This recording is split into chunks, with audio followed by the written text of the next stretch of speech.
ছোট্ট একটি জলের ফোঁটা। আকাশের বুক থেকে সে নেমে এলো পৃথিবীর বুকে, নির্মল, স্বচ্ছ, কোনো রং বা গন্ধ ছাড়াই।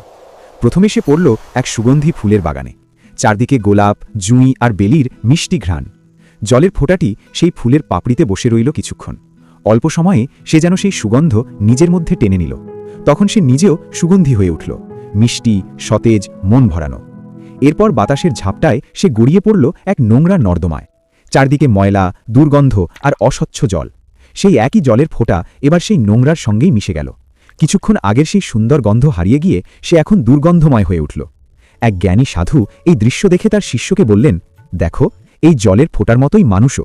সে নিজে জন্মায় পবিত্র হয়ে, কিন্তু সে কেমন হবে তা নির্ভর করে তার সঙ্গের ওপর। শিষ্য জিজ্ঞেস করল, গুরুজি, তাহলে কি মানুষ নিজের ভাগ্য নিজেই গড়তে পারে? সাধু মৃদু হেসে বললেন, অবশ্যই পারে।